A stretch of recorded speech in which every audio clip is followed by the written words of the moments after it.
Alright, we are live. Welcome back to Holt Hanley Weather. Throughout the course of this video, we're going to be talking about a lot of the major fires going on in California. We've got the Blue Ridge Fire and the Silverado Fire down in Southern California. We're also going to be talking about the Creek Fire and a number of others. The thing I'm really excited to talk about today, though, is the fire weather forecast.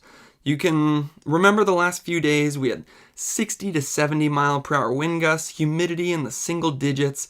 I think I saw as low as 2 to 3% in some places.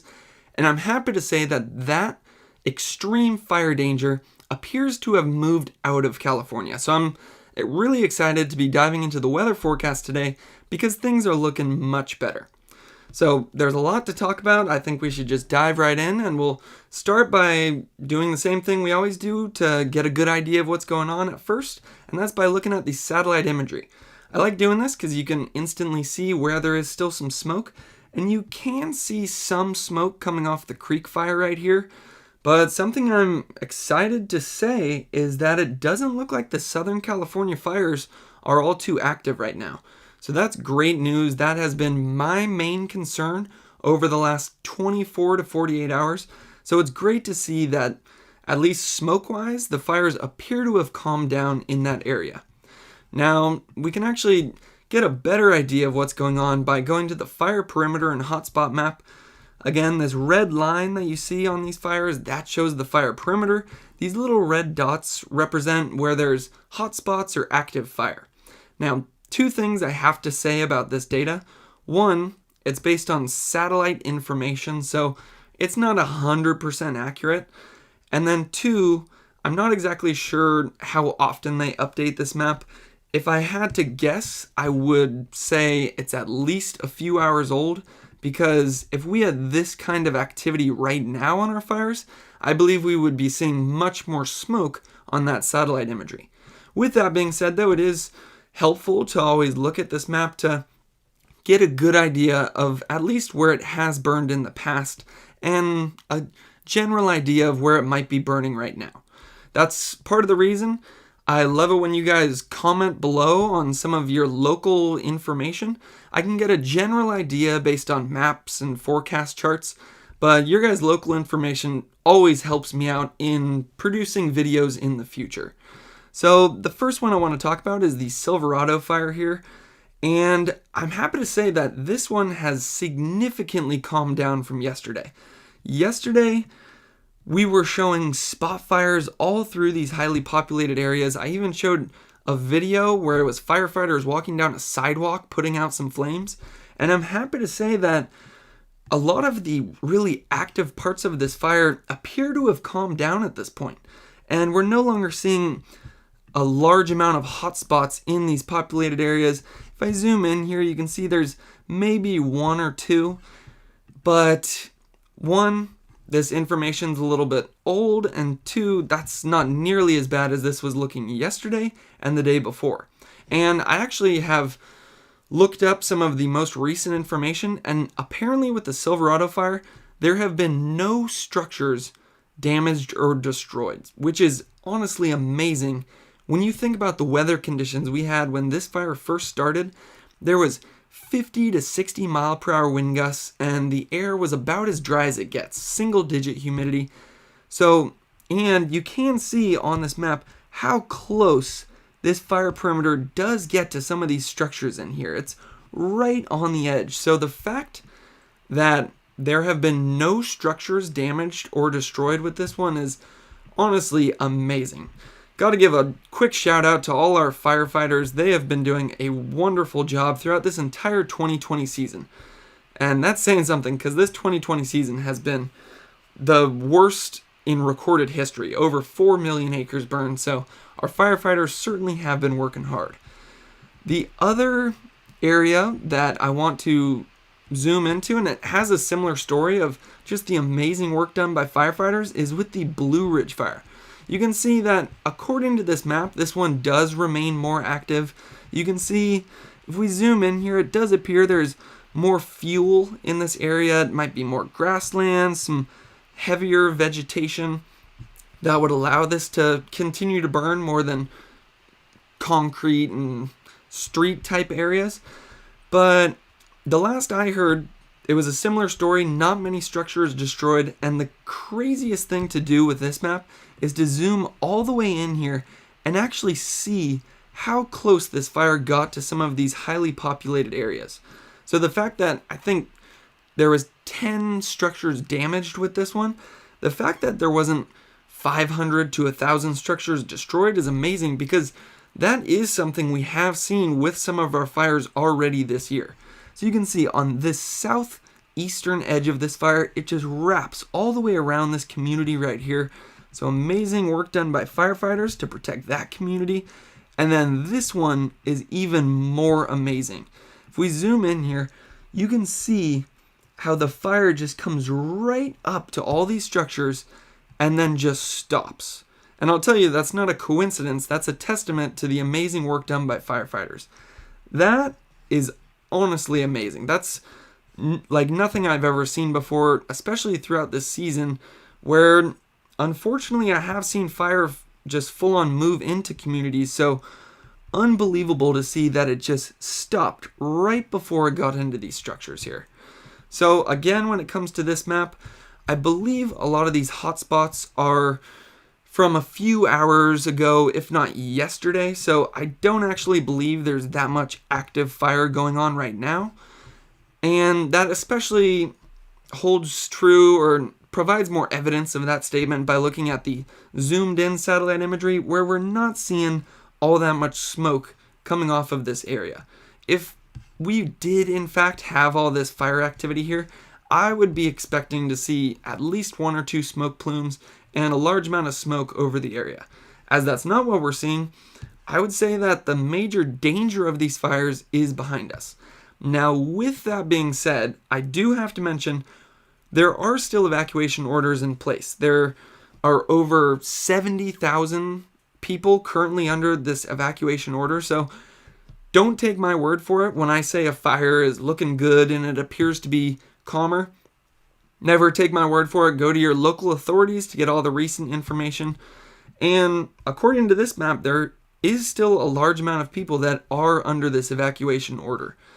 And part of the reason for that, one, there might still be some fire on the ground, could still be some little spot fires in some of these areas that firefighters need to put out. It also just helps firefighters do their job when they don't have to worry about any of the public and they can 100% just focus on fighting fire. So that could be part of the reason. Another thing, a lot of time when you get fire, it can damage large trees. So then typically crews will come in and remove some of those dead trees because there's risk of those falling down. We saw that a lot in the CZU Lightning Complex fire in Santa Cruz, where the evacuation orders were being delayed. The lifting of the orders were being delayed because they had to clear out a bunch of dangerous trees. So there's a number of reasons these orders could still be in place. My advice to you is just check the link in the description or with your local authorities for all the most recent information. So just getting back to this map, I showed how close this fire perimeter came to some of these communities. Obviously, never what you want to see, the fact that there's a fire in the first place, but unbelievable to see the amazing work firefighters did to protect these structures. And you can actually see some video evidence of that kind of explains that story going on there. You can see this nice house right here up on this ridge line. That's especially dangerous because fire goes uphill faster. And you can see how close this fire came to some of these structures. You can see it burn the entire hill below, especially down here where the landscape looks especially charred. And then it just stops right where the houses start. So this provides further evidence that that fire perimeter and hotspot map was in fact correct. And it's great to see that they were able to stop this before the fire actually got into some of these houses that look very nice, to be honest. Look at that nice pool right there. So great to see all those structures still intact. So when it comes to the numbers for the Silverado, and then we'll get to the Blue Ridge next, the Silverado Fire is over 13,000 acres, which obviously is never what we want to see, but there is some good news. We're already up to 25% containment. I know 25 might not seem like a lot, but the fact that this started, I believe, on Monday morning, and it's already at 25% is a pretty good sign. Typically for the first couple of days, the main focus for firefighters is just getting everybody out of the area and protecting life and property. So it's amazing to see that they've actually already been able to get in and hopefully create some nice protective lines, as we can see with that growing containment number. 25% is pretty encouraging to see this early in the period. As always, I don't have time to go over all the individual evacuations, so check your local resources for that. I do always like looking at the personnel on it. We have over 1,200 personnel on this fire right now, 30 crews, 8 helicopters, 148 engines, 8 dozers, and 12 water tenders. Now, that's a good amount of resources that are deployed to this fire, actively fighting it. And something that's actually encouraging to see is that since we don't have a lot of smoke in this area, they're actually going to be able to use these helicopters. That's been a major problem with some of our fires, especially up in Northern California this year, like the Creek Fire and the August Complex. There were days where it was so smoky that they'd have 20 helicopters, but it'd be so smoky that they wouldn't be able to use them. So luckily, with the reduced smoke and the enhanced visibility, they're actually going to be able to use these resources to just put this fire to bed. Now, when it comes to the Blue Ridge Fire, we are at 14,000 acres, which is that's a pretty large number for just starting a couple of days ago, but it's good to see that the fire behavior already appears to be calming down, and a large reason for that is the better weather conditions. I'll really dive into the weather in a second here. I just want to look at the rest of these numbers. As you can see, this containment number, a little bit lower, around 16%, although I will say that has gone up significantly since yesterday, when I believe yesterday morning we were still at 0% containment. Again, there is still some active fire in this area, so check your local evacuation orders. And like I said, there is one structure destroyed with the Blue Ridge Fire. So obviously I never want to be reporting on something like that, but I would say, to be honest, I would say we dodged a bullet with this one, as you can see how close this fire perimeter was to all of these structures here. So, and the fact that we had 50 to 60 mile per hour winds, when you get those kind of winds and a fire that's growing this fast, that's when a fire can really get out of control and just take over communities. So I would say, for the most part, this fire ended up being a lot better than I was worried it could be when I was first checking it out a couple of days ago. Now, when it comes to the personnel, they don't actually have the number of personnel on the fire, but we do have 3 helicopters and 38 engines.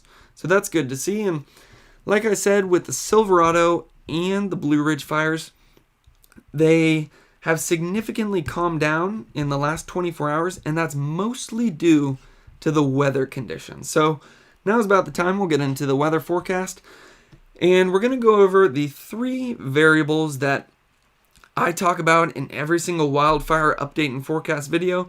It's the 3 variables that have the largest effect on wildfire. It's temperature, winds, and humidity. Temperature is bad. Pretty easy to understand. The warmer it is, the worse it is for wildfire. Humidity, the drier it is, the worse it is for wildfire. If the air is dry, that means the vegetation will be dry, and then it's easier for a fire not only to start, but then spread. And if that doesn't really make sense, I know humidity is kind of a sciencey term, but just think of it this way. If you've ever gone to a campfire and tried to start a fire with a dry log or a moist log, it probably makes intuitive sense that it's going to be much easier to start your fire with the dry log, and then that's also going to be burning faster and hotter. So that's why humidity is important. Wind is important for a number of reasons. 1, it can just flat out spread the fire faster. 2, it actually provides more oxygen to the fire. And then 3, you can get what are called spot fires. This is something that we were seeing with the Silverado Fire yesterday, although with the reduced winds and fire activity today, I would imagine spot fires are of less of a concern. But you can see, here you have the major blaze here, and then we had northeast winds. So what that can do is pick up a burning ember and then throw it out in front of the major fire. It's called spotting. and then you get these little red dots here which represent your spot fires. Now the danger with that is then those little spot fires can start growing, and it basically just makes it much harder for firefighters because they're trying to battle this blaze and then all of a sudden they have 6 more fires to worry about. So that's why wind is so bad. And I'm happy to say when it comes to the 2 most important of those variables, winds and humidity, both of those are looking much better today. I can't emphasize enough how much better the weather forecast is looking today. We'll start with the temperature because this honestly was never too much of a concern or a factor when it came to these fires. We were in the 70s, which, is still warm, but compared to the triple-digit temperatures we had when I was reporting on the Bobcat Fire a couple weeks ago, I'll take the 70s. That's not all that warm. And the moderate to warm temperatures will be continuing throughout the week.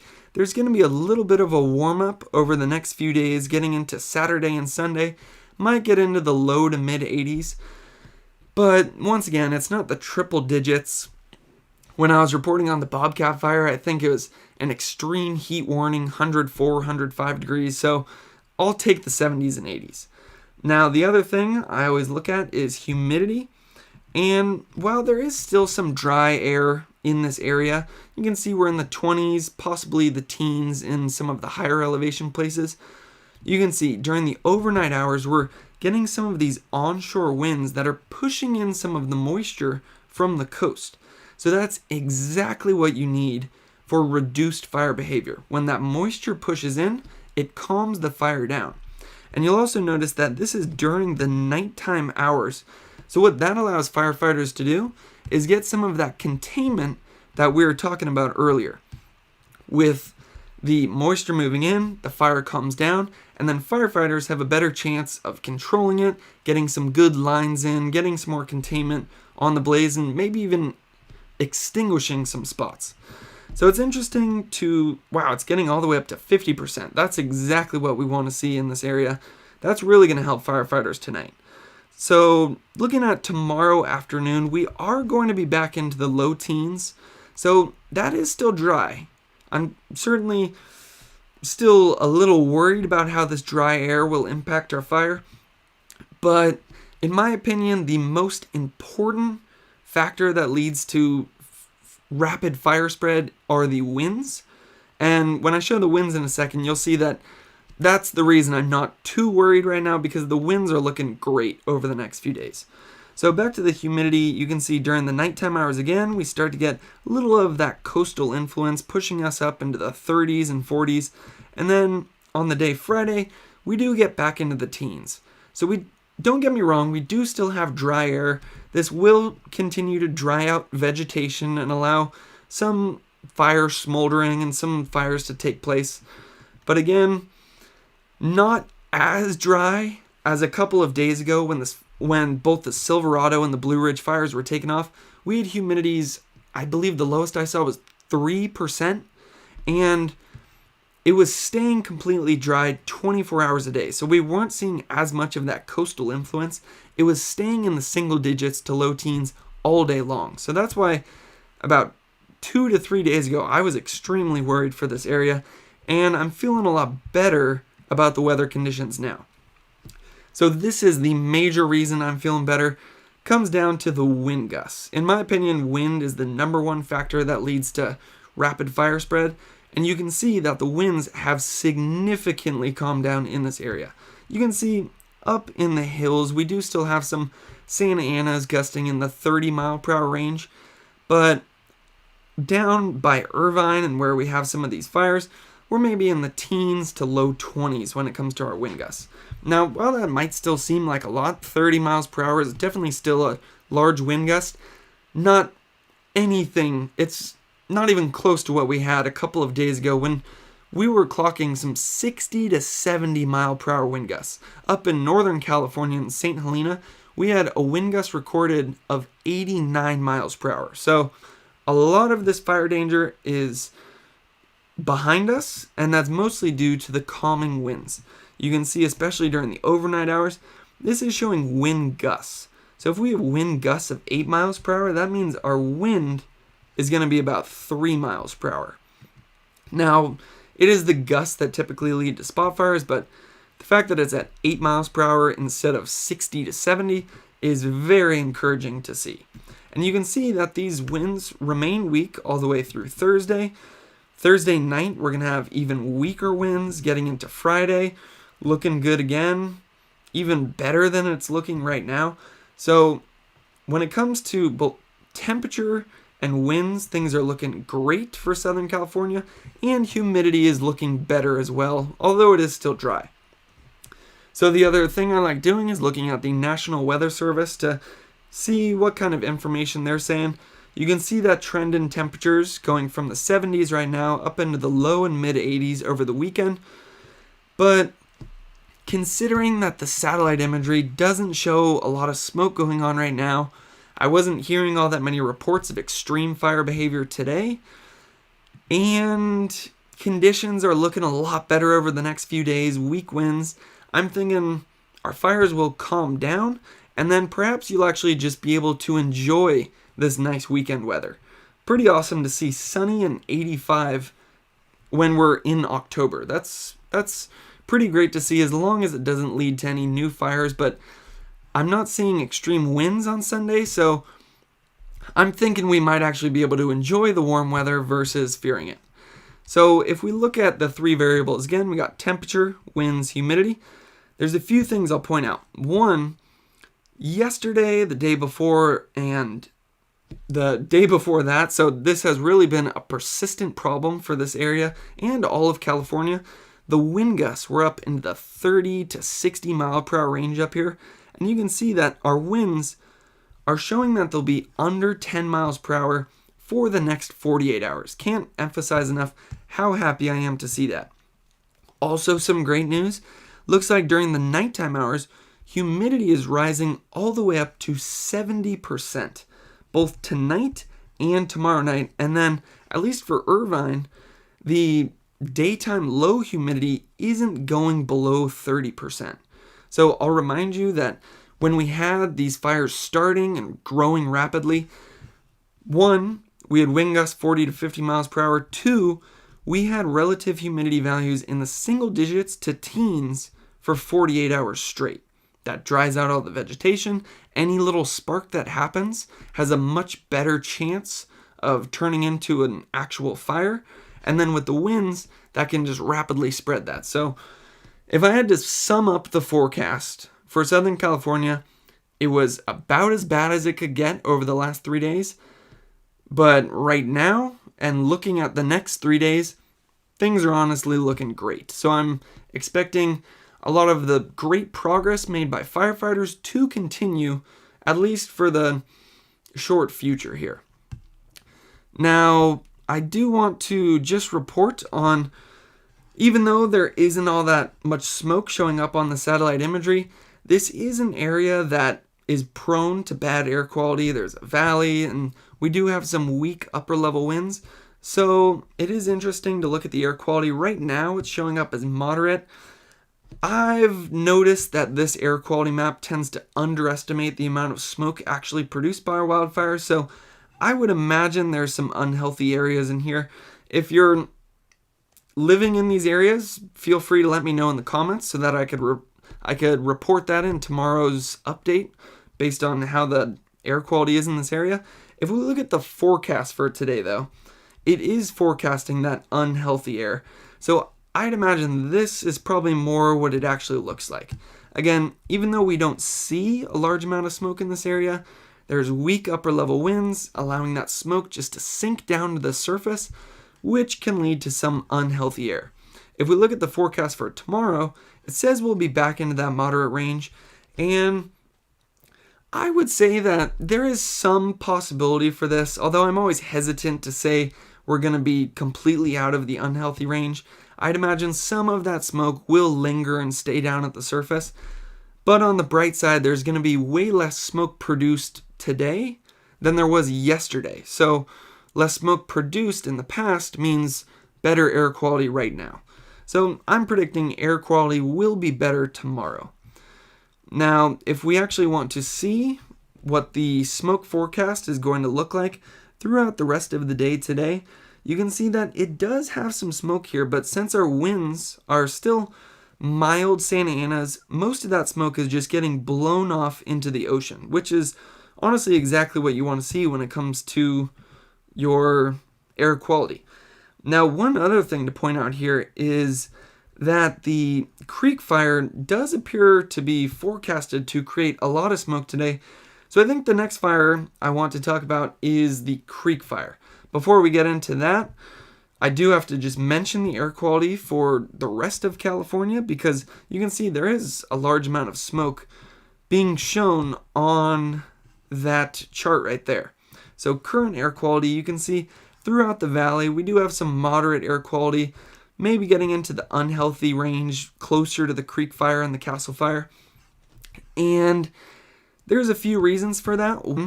You can see that the creek fire is still producing a decent amount of smoke, and you can actually see it on this map once we zoom in. You can see that that smoke is just settling in over the valley. I mentioned this earlier, but I didn't show this map. The major reason for that is the upper level winds. It's the smoke rises up into the air, and then it's the upper level winds that push that smoke out of the area, or if the winds are weak, they allow the smoke just to sink down to the surface. And I don't mean upper level, I mean maybe around 850 HPA. So if we zoom out here, you can see what strong upper level winds mean. That's in the purples and the oranges. That's what strong upper winds would look like. But you can see in California, we're in the blues and greens, which represents weak upper level winds. You can see that right where we have our fires, there appears to be a little bit stronger winds, which is part of the reason that a lot of that smoke being produced by Silverado and Blue Ridge is actually getting pushed out into the coast. You can see in the valley, though, almost no wind whatsoever. So that's what's allowing the smoke from the creek fire just to sit and settle into this area. So as you can see, moderate to unhealthy air right now. The forecast for today is showing a similar story. And then the forecast for tomorrow is saying we'll be in the moderate range. I'm a little hesitant to go that far. The upper level winds are remaining weak, so I'd imagine that the smoke will continue to settle in over the valley. Not nearly as bad as it's a lot of the days we've had this season, but certainly not good. So I actually want to dive in to the creek fire now and take a look at what's going on with that one, because this is a fire that continues to have some rather active... Oh, actually, before I get to the creek fire, I'll get there in a second, but I do want to point out the Bobcat fire, because somebody pointed this out in the comments yesterday, and I do just have to mention it. There actually was a little flare-up with the Bobcat fire. You can see a couple of these hot spots in the area, so that was something that I was a little afraid might happen, but I wasn't actually aware that it was still going on. You can see there are some hot spots in here, although I will mention that 1, this is based on satellite data, 2, this is from at least a few hours ago, so I'm not too worried about these hot spots now. The weather conditions are much better. I'm not all that concerned that the whole Bobcat fire is going to reignite and start spreading again. I think with the reduced and weaker fire weather conditions, firefighters will hopefully be able to get in here and just put that out real fast. Had to just mention that because that was something that I did not want to see, but was kind of afraid might happen. And we have had some flare-ups in Northern California too with some of our older fires, so I'll go over that in a second as well. Now, also before we get to the creek fire, I'll just mention the castle fire here real quick. You can see there are still some active areas with this one, although I will say it's looking much better than both last week, the week before that. This one's been burning for about a month now, and this is about the calmest I've seen it. You can see there are still some hot spots on this northern edge here, this northern point here, about to connect these two separate fires, but when it comes down to it, this is looking much better than the past, and I'm not too worried about this one anymore. Alright, finally getting up to the creek fire, where we do still have some active fire behavior. So there is some good news and bad news. The bad news is you can see that this northwestern point here and this northeastern section continue to just burn actively. All these hotspots along this edge have been an area of persistent burn for over the last month. This fire just won't quit. The main reason for that, actually there's a few reasons for that. There's a lot of steep terrain, there's a lot of dead dry fuels, and I think most importantly, this is an area that stays dry about 24 hours a day. So when you have all that dry air, it dries out the vegetation, and then that allows your fire to not have explosive growth, but it just allows it to steadily burn for over a month, like we've been seeing with this one. Now, that is some bad news, that we do still see some activity here. Let's get to the good news. I've mentioned this before, but I'll mention it again. You can see that we're going to start burning into what looks like grayer coloring here. So this green color represents a lot of vegetation, a lot of forest, and then this gray color represents where there's rockier terrain. So where there's more rocks, there's less vegetation, which means there's less fuel for the fire. So as this fire continues to push into this gray color here, hopefully that will reduce the fire behavior. I'm expecting that will happen, especially once we push farther north here where it looks really rocky, and then into this area too where it still looks rocky. Where we do still have a lot of vegetation though is right around here and here. So I'd imagine these areas will continue to burn for at least another week, or at least until we get some good rain. I'm crossing my fingers, just praying for our first major rain event in California. I cannot wait to give my forecast on that when it finally happens. Some other good news, the Lions Fire burned in 2018 right here. I guess I shouldn't consider it good news that there was a fire, but it's good news now because the Lions Fire in 2018 burned out a lot of this vegetation, which is why we have reduced behavior here. So as this northern or northeastern point right here continues to push north, it's going to bump into the Lions Fire scar where there's less vegetation, and then that will reduce fire behavior as well. And there's even more good news with this one. So the southern and western edge were areas about a week or 2 weeks ago that appeared completely out, and then with that red flag warning we had over the last couple days, some of these areas actually flared back up again, and you can see the remnants of it where you see these yellow dots right here. But I had to look it up. These yellow dots actually represent what was burning 24 to 48 hours ago. If it was red dots, that would represent what's burning either currently or in the last few hours. So it's great to see that those areas that flared back up again have actually been extinguished again. So it's great to see that we aren't seeing continued growth on the western side and that those flare-ups didn't really turn into any new major developments. So that's honestly great to see. And yeah, I would say if I had to sum this fire up in just a few words, because of all the dry air and all the fuel that's in this area, I do expect it to continue to burn for at least another week or two, or at least till we get our first major rain event. But I'm happy to say I'm not seeing any present danger on the southern or western edge, which is some great news. So I do want to get to the numbers for the Castle Fire and the Creek Fire. Castle Fire, still under 170,000 acres. I would imagine we'll get to 170,000, but probably not see it go much higher than that. I'm not seeing any days, at least in the extended forecast, that I'm too worried about this one seeing explosive growth again.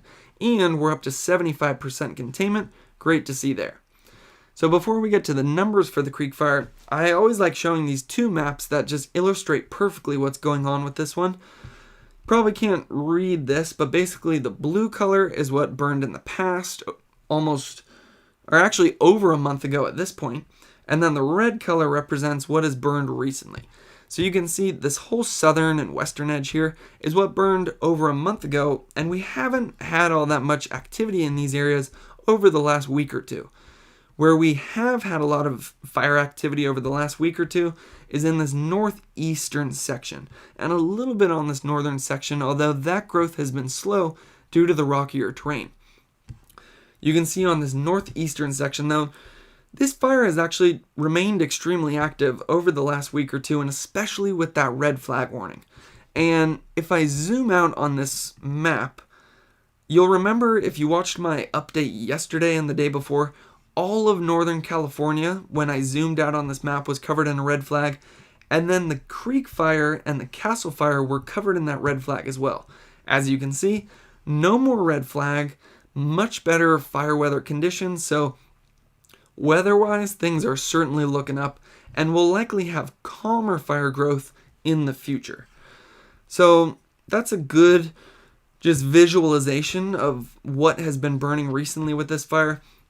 One thing I will remind you of is this has been burning for a long time, over a month now, and if you remember, the very start of this fire had that amazing story where Joe Rosamond and a number of other Chinook helicopter pilots actually came into a campground with the Creek Fire and rescued hundreds of people in the middle of the night. I'm happy to say I was lucky enough to interview Joe Rosamond for over 30 minutes, which was one of the coolest 30 minutes of my life, getting to talk to a guy who flies Chinook helicopters into wildfires and rescues hundreds of people at a time. I believe in one of his rescue missions, he had 103 people in his helicopter. He had the helicopter going at max capacity just to rise up and get out of the area. So if you want to see that interview, you can check it out on my channel. It was pretty amazing getting to talk to him and hear his story firsthand on when this fire first started. And it's just crazy to put it into perspective that it's still burning today. The Creek Fire just refuses to quit. So looking at the containment, I know this map's a little hard to see, so I tried to zoom in on it. The black line here represents where there is containment. You can see the entire southern and western edge are considered contained. Where we do still have some uncontained areas are on this northwestern section and the northeastern section, which isn't too much of a surprise, as that is where we still have some really active fire.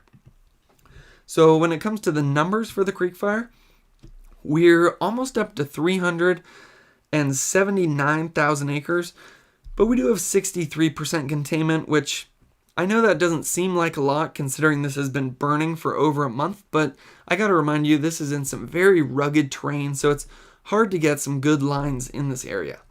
Now, like I said, when it comes to the forecast, things are looking much better in this area than the last few days, where that red flag warning no longer showing up here. And you can see, while temperatures remain warm, we're not in the triple digits like we saw when this fire was really taking off at the beginning, burning 40,000 acres a day. Now, there's also some good news when it comes to the winds.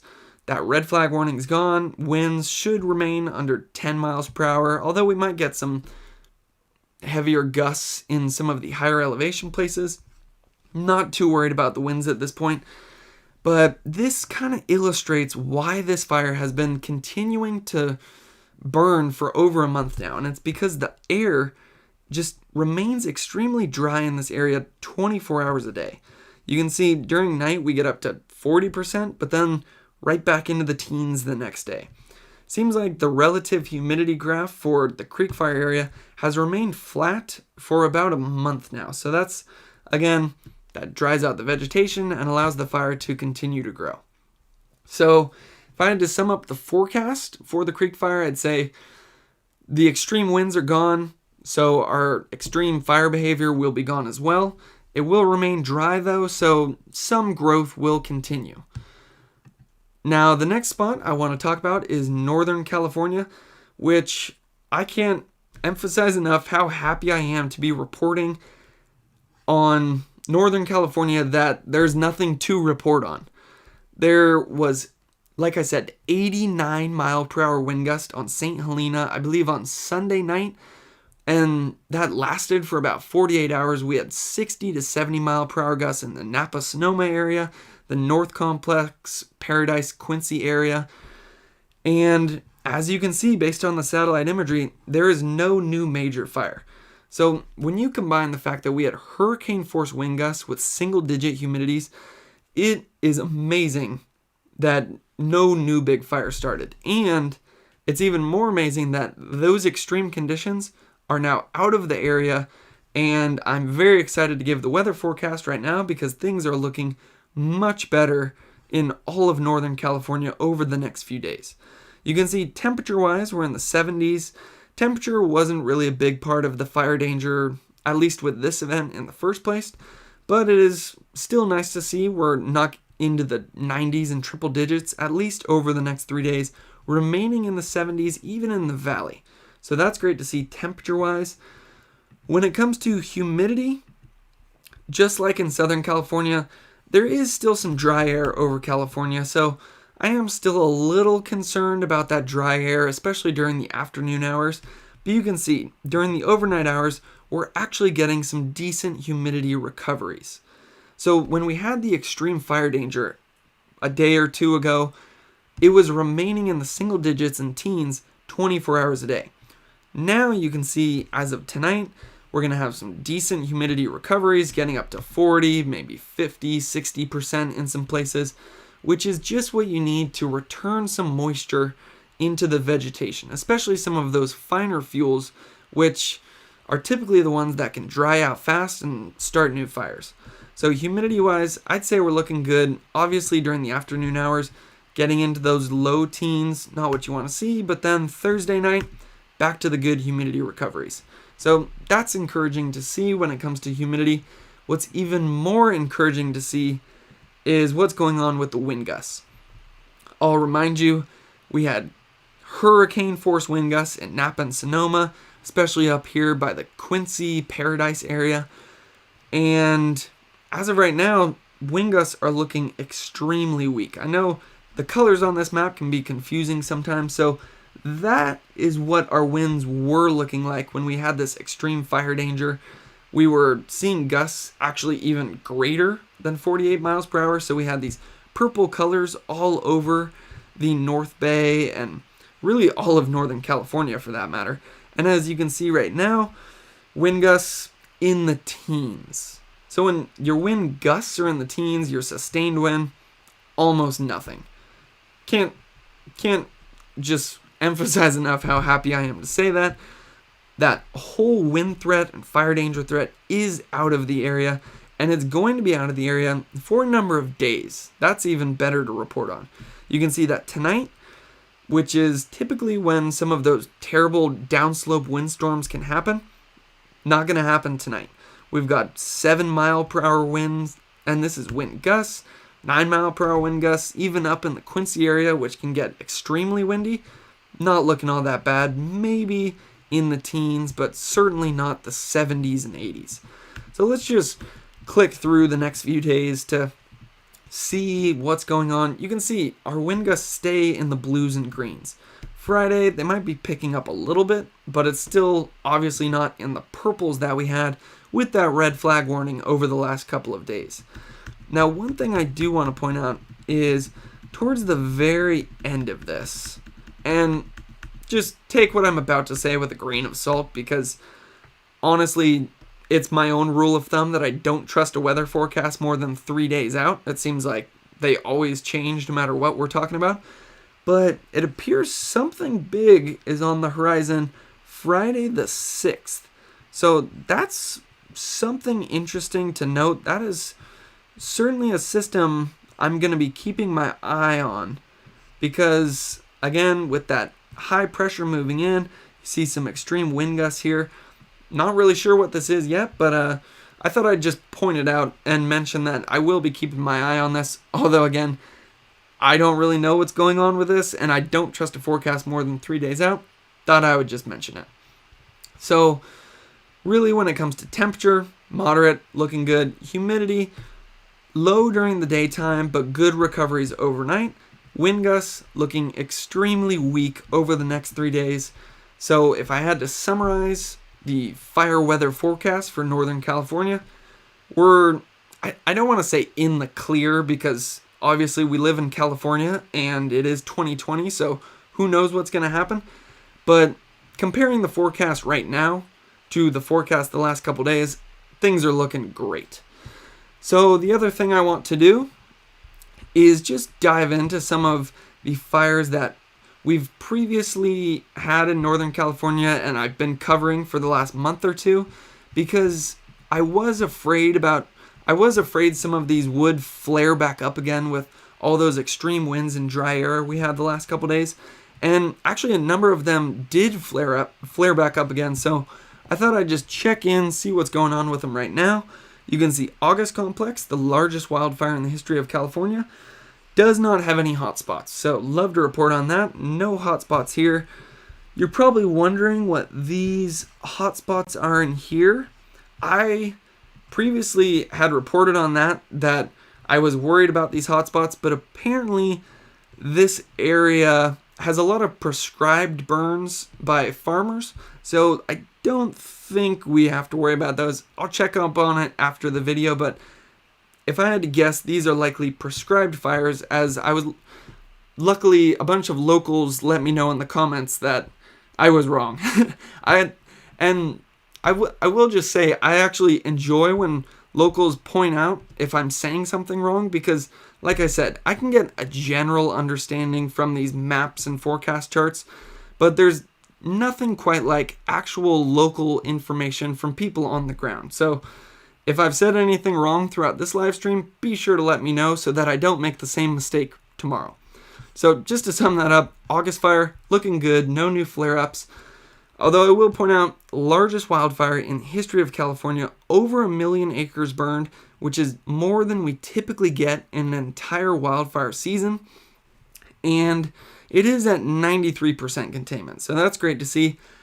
I'd imagine we're going to get to 100% containment pretty soon here with this one, because if it didn't flare back up with that extreme wind event we just had, where there were some winds in the 80 to 90 mile per hour range, I don't see that one flaring up as we get further into October, where it gets even cooler. So another fire in this area I've reported on a lot in the past was the Zogg fire. That one's completely done. I wasn't actually worried about that one flaring back up. That one's finalized, 100% containment, remains at 56,000 acres. Now, a fire that did flare back up with that red flag, this was an area where we had some of the most extreme wind gusts, hurricane force, and we did see some hotspots with this one. You can actually see where they were, but I'll point out again that red dots show what's currently an active fire, or at least in the last few hours. The yellow dots show what was burning 24 to 48 hours ago. So you can see these yellow dots represent the areas that flared back up with that red flag warning. But as you can see, they're no longer showing up as red. So I'd say we're back into the clear with the North Complex. Now, when it comes to the numbers for that one, we're at 319,000 acres. Although I'd say this one is basically done. So I don't think we're actually going to hit 319. It's at 96% containment. Most likely getting to 100 sometime soon here. Now, another fire, this was actually the fire I was the most worried about flaring back up again, because, again, this was where we had actually an 89 mile per hour wind gust on St. Helena, just in this region here. I was worried the glass fire might flare back up again, and I did read one report that some areas of the fire did. If you look really closely, you can see one little hot spot that said it was burning 24 to 48 hours ago. But for the most part, I would say Napa and Sonoma dodged a bullet with this last red flag warning. One, it didn't flare up the glass fire, and two, it didn't start anything new. That's pretty awesome to say, because the wildfire conditions in this area over the last few days were about as bad as they possibly could be. The lowest relative humidity I saw was 2%, which is just unheard of for dry air. And then, like I said, wind gusts into the 80s. So I'm extremely happy not to be reporting on any new major fire in Napa and Sonoma County. They've had enough fire for the next decade, or honestly the next 100 years. So if you're just tuning into this live stream, I am going to go back down to Southern California now, because that is still the major concern going on in California. Creek Fire, we're seeing some burning, but the burning there has slowed, and there's nothing that we haven't been talking about over the last 2 to 3 weeks. And then in Northern California, all our fires appear out. So the main concern does remain in Southern California. So I'm actually going to return to this area just in case anybody missed the beginning of this forecast and didn't hear me go over the information for the Silverado and the Blue Ridge fires. So zooming in here, I just want to remind you that the red line represents the fire perimeter and the red dots represent hotspots or active fire. And something I have to point out, because I don't exactly trust this map right now, is that this is based on satellite data, so who knows how completely accurate it is, and it's not updated every 15 minutes. This might actually be from a few hours ago or even yesterday, because the main reason I'm saying that is looking at the satellite imagery, we're not seeing a whole lot of smoke produced in this area, so I don't actually think all of these areas are still actively burning as it shows on this map. But I do still find this map useful to look at because you can see where the fire perimeter is or was burning in the past. The fire perimeter is usually pretty accurate. Although again, I'll point out, just because maybe you have a home or a structure within this fire perimeter doesn't mean it's necessarily gone. Not everything in here is burned. It's just saying the extent to where the fire reached. And actually, the most recent resource I found said that 0 structures were destroyed with the Silverado fire. So, according to that resource, we had no structures destroyed. Amazing to see, especially as we zoom into this fire perimeter here, and you can see how close it got to some of these communities. So you can see that it looks as though it was right along the edge of this community and actually went over these communities. This is, again, why I wanted to point out and emphasize, just because you're in this fire perimeter doesn't mean that your home was even damaged. It just means that that's the extent to where the fire reached. And again, the last resource I found said 0 structures destroyed with the Silverado fire. Now, we have a similar story.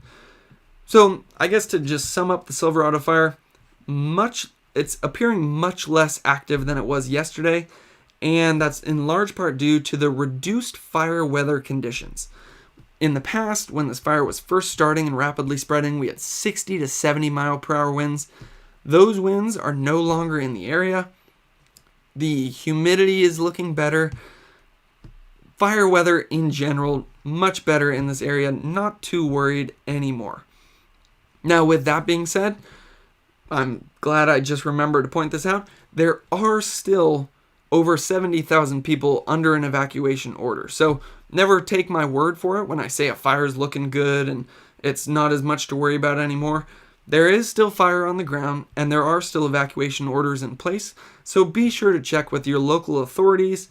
And I put the link to this map in the description of this video so you can click directly to this. If you're a local and you actually know of a better resource than this one, feel free to let me know and I'll include it in tomorrow's report. So the other fire I want to talk about in this area is the Blue Ridge, which appears that it was more active recently. You can see there's a little more fuel in this area that can provide energy and fuel for this fire to continue growing. But something I talked about earlier in this video is the amazing work done by firefighters to protect structures and property and lives. You can see that this fire perimeter comes right along and almost completely surrounds this community right here, and then it appears that firefighters just stopped it in its tracks. It's even more amazing to look at what happened on this very southern side of this fire, where the fire comes all the way down to these communities and then stops right where the structures begin. And I'll tell you, that's not a coincidence. That's due to the amazing work by firefighters. So overall, with both the Silverado and the Blue Ridge fire, I'm happy to report on the fact that when it comes to damages and losses, it wasn't nearly as bad as it could have been. Silverado, I believe, had 0 structures destroyed. Blue Ridge, I think, had 1 structure destroyed and maybe 9 structures damaged. But zooming into these maps, when you see how close this fire came to some of these communities, I would say we dodged a bullet with this one, especially considering we had 60 to 70 mile per hour winds pushing this fire forward. So again, looking at the satellite imagery, not a whole lot of smoke being produced by these fires right now, looking much better than yesterday, which is very encouraging to see. Also point out, evacuation orders are still in place for over 70,000 people, so be sure to check with your local resources there. Now, this is a video that I wanted to share which perfectly illustrates what I was just showing on that fire perimeter and hotspot map, how close this fire got to some of these communities. You can see that where this fire scorched, moving up this hill, typically on the top of a hill, it's some of the highest fire danger because fire can actually spread faster uphill because the flame is able to preheat some of the vegetation so that by the time the fire gets to the vegetation, it's already almost at its ignition point.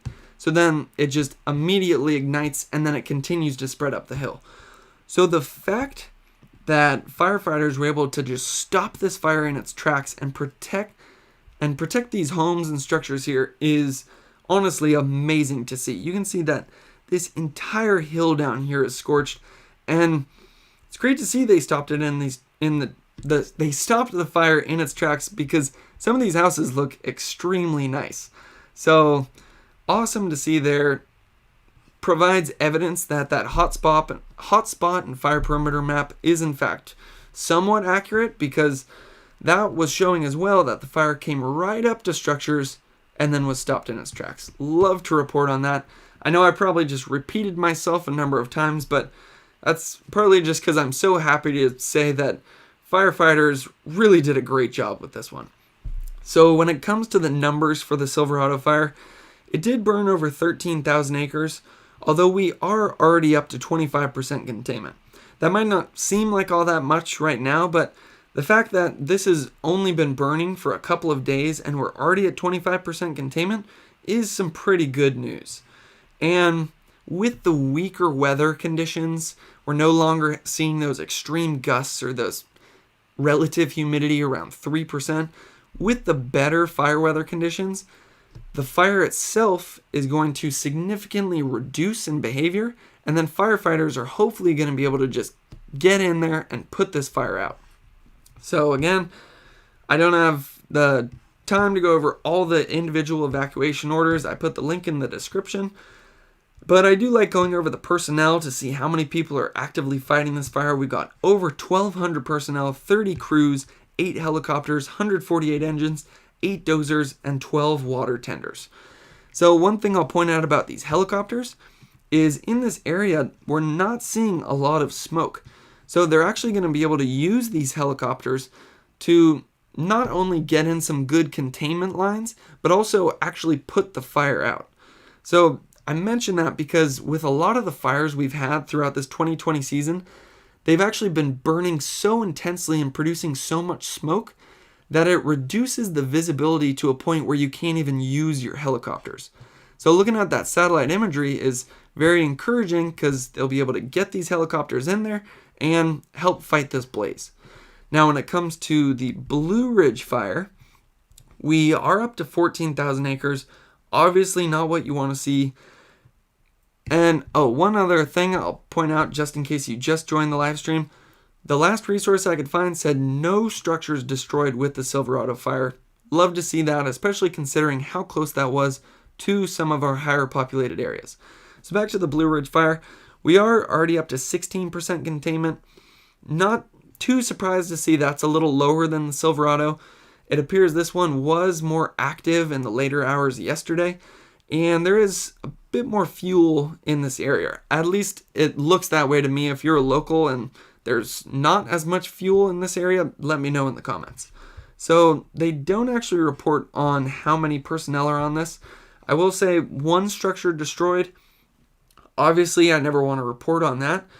But again, just going back and zooming in here, the fact that this fire got this close to these communities and we only have one structure destroyed is honestly a miracle. Or it's not a miracle, it's a testament to our amazing firefighters. So with the Blue Ridge, we also have 3 helicopters and 38 engines.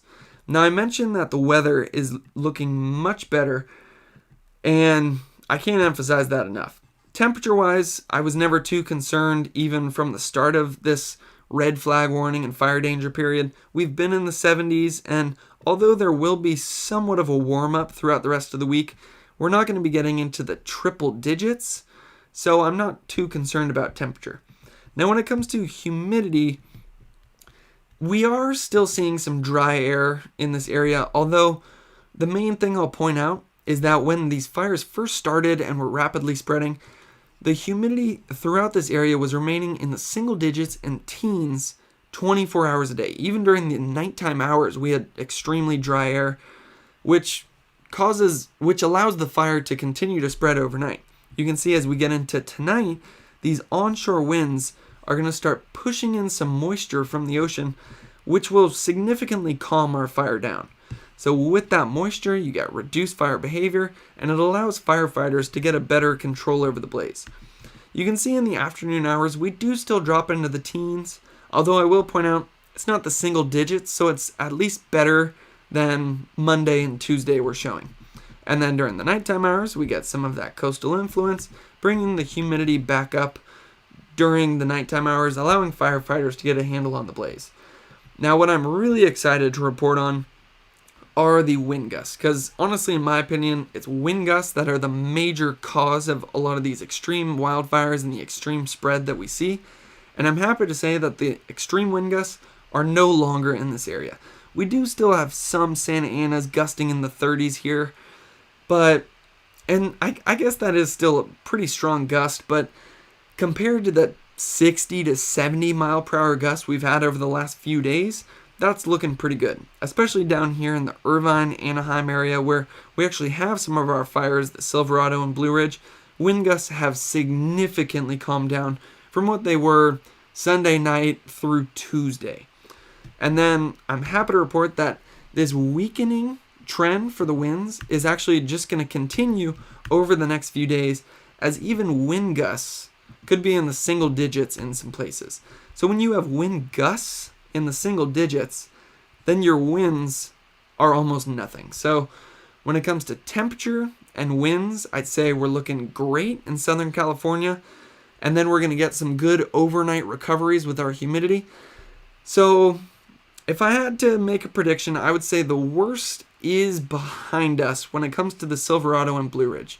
Now, again, with that being said, don't take my word for it. Check with local authorities on all the recent information. Something interesting to point out, I might be wrong in saying this, but I believe from when I started this live stream, some of our evacuation orders have actually been lifted. I believe when I first started this live stream and I was covering the Southern California fires at the beginning of this video, we had an evacuation warning in this area, which appears to be lifted. So again, don't take my word for it, but that's encouraging to see because that would show that our fires have in fact calmed down. And again, I don't see any reason why our fires wouldn't have calmed down because the conditions are night and day to what they were just a couple of days ago. Again, our 60 to 70 mile per hour wind gusts are now more in the 10 to 20 mile per hour range. And as you can see, moving forward, those weaker winds are going to stay over the area for the next 3 or 4 days. So I'd say the majority of that Santa Ana threat is behind us. Now, I also just want to point out this because it's a good graphic to just kind of summarize what I've been saying. Temperatures, relatively moderate. Still warm for October, but certainly not the triple digits. Winds, they were showing 30 and 40 mile per hour wind gusts. Now they're showing that they're remaining under 10. When it comes to humidity, when these fires were first starting and spreading, humidity was staying in the single digits to low teens for this entire forecast for 48 hours straight.